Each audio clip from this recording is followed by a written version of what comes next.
बहुत प्यारी लग रही हो माशाल्लाह। और अम्मी भी यही चाहती हैं कि उनकी नई नवेली दुल्हन अच्छी तरह सज सवर कराए।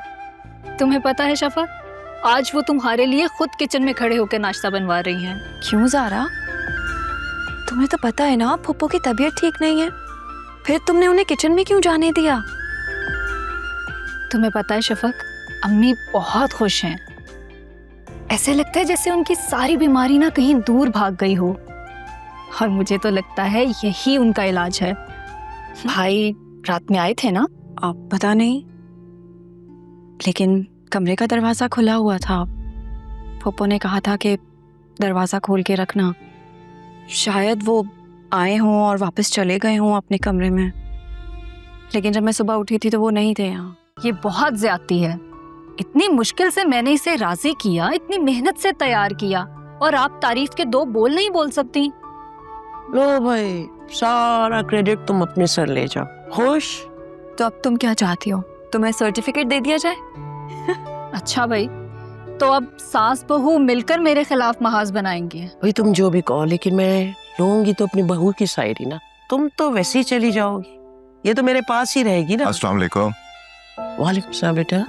ज़ारून बेटा, तुम चंद दिनों की छुट्टी ले लो, कहीं घूमने फिरने चले जाओ तुम दोनों। क्यों? अम्मी अभी पॉसिबल नहीं है, इस हफ्ते कंसाइनमेंट जाना है तो हो नहीं सकेगा। माहम नजर नहीं आ रही। हाँ, वो अपने कमरे में रहती है ना। कब आती है किचन में, कभी देखा है? मैंने तो नहीं देखा। बट अम्मी वो रूम में तो नहीं थी। माम के इतने बुरे रवैये के बावजूद ज़ारू को कितना ख्याल है उसका। इसमें भी गलती तुम्हारी है। तुम्हारा गुस्सा हमेशा हर काम खराब करता है। मुझे तो कुछ कहने के काबिल ही नहीं छोड़ा तुमने। सारा काम तुम खुद बर्बाद कर कर तो मुझे कहती हो कि अम्मी आए आके ठीक कर दे। ना करें, ना करें और मुझे मेरे हाल पे छोड़ दें प्लीज। नहीं चाहिए मुझे किसी का एहसान। आप फिक्र ना करें, मैं आप पे बोझ नहीं बनूंगी। मैं अपना बंदोबस्त कर लूंगी। मैं किसी दारुल अमान में जाके रह लूंगी। दिमाग ठीक है तुम्हारा? अरे क्यों जाकर रहोगे तुम दारुल अमान में? तुम्हारा अपना घर मौजूद है, तुम्हारा शौहर है। अल्लाह ना करे ज़ारू ने तुम्हें अभी छोड़ा नहीं है। ना बदले उसका। नफरत है मुझे उससे। वो अब मेरा कुछ भी नहीं रहे शफक के साथ। मुझे उसकी जरूरत नहीं है। ये तुम बहुत बड़ी गलती कर रही हो माम।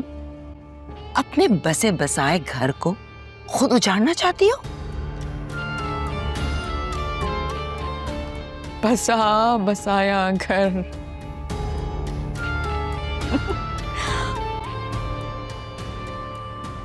उसने मुझ पर सोकर लाके बिठा दी, और आप कह रही हैं कि मेरा घर बसा हुआ है? समझने की कोशिश करो। अपनी जगह कभी भी नहीं छोड़नी चाहिए, क्योंकि खाली जगह भरते देर नहीं लगती। वहां तो मेरी जगह कभी थी नहीं अभी। मेरे होते हुए वो शफक को मुझ पे फोकियत देते थे, और मेरी मौजूदगी में उसे मेरे सर पे बिठा दिया।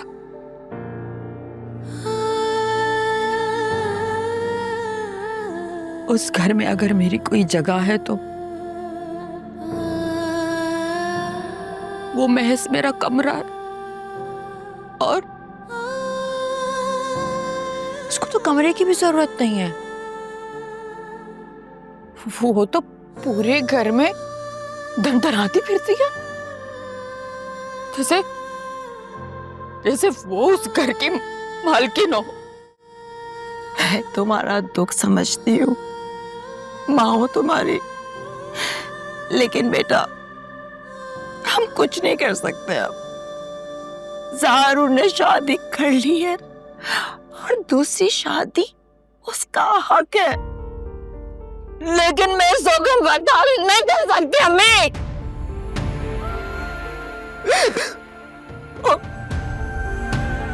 और जारून ने दूसरी शादी मेरी इजाजत के बगैर की। मैं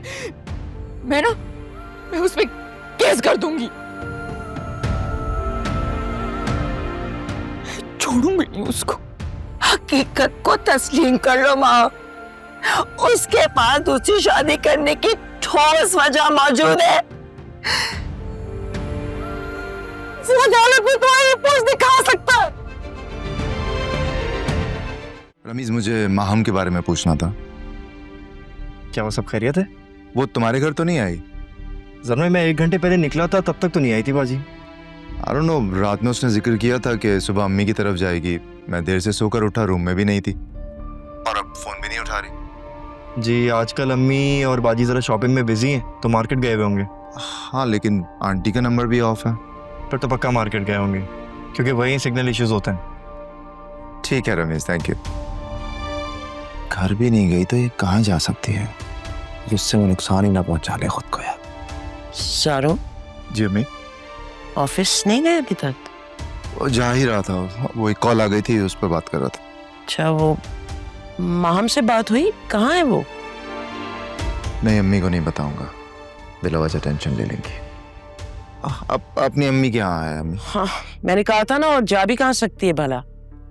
इस रास्ते के मुसाफिर कोई और थे और उनकी मंजिल भी एक ही थी। मैं तो खामखा बीच में आ गई। सुबह से जारून को देख देख कर मुझे बहुत गिल्ट फील हो रहा है। इसे कुछ समझाओ तब्रेज़, खामखा खुद को मुजरिम समझती रहती है। ये शायद भूल गई है कि माहम भाभी ने इसके साथ क्या क्या किया है। मैं इस घर में रह रही हूँ, हर चीज में तो हिस्सेदार बन रही हूँ, और अब माहम भाभी की सुहाग में भी हिस्सेदार बन गई हूँ। कितना फजूल सोचती हो तुम, कसम से। तुमने जो कुछ किया आंटी की खुशी के लिए किया ना। हाँ, तो जाहिर सी बात है मैंने फुप्पो की खुशी के लिए किया है, वरना मैं जारून भाई तुमने जो कुछ किया आंटी की खुशी के लिए किया ना। वरना मैं जारून के लिए इस तरह सोच भी नहीं सकती थी। तो फिर जो कुछ किया है निभाओ उसे भी। अगर तुम इस तरह डिस्टर्ब रहोगी तो खुद को मुजरिम समझने लगोगी ना यार। नहीं नहीं, फुप्पो के सामने तो मैं बिल्कुल नॉर्मल रहती हूँ। वो तो बस मैं ज़ारा या फिर तुमसे ये सारी बातें शेयर कर रही हूँ। चलो ठीक है, तुम हमसे बातें करके अपना दिल का बोझ हल्का कर लिया करो, मगर शफक तुम्हें खुद को समझाना होगा। इस रिश्ते को कबूल करने के लिए खुद को तैयार करना होगा, क्योंकि तुम्हें जब तक ये लगेगा कि तुमने जो किया वो गलत किया, तुम्हें ऐसा नहीं करना चाहिए था, तब तक तुम इस रिश्ते को कबूल नहीं कर सकोगी। और ये रिश्ता जिंदगी भर के लिए है, कुछ दिनों के लिए नहीं। बिल्कुल ठीक कह रहे हो तुम तब्रेज़, लेकिन ये बात इसको समझ में आए फिर ना। बदलते हैं मौसम, बदलती है दुनिया, बदल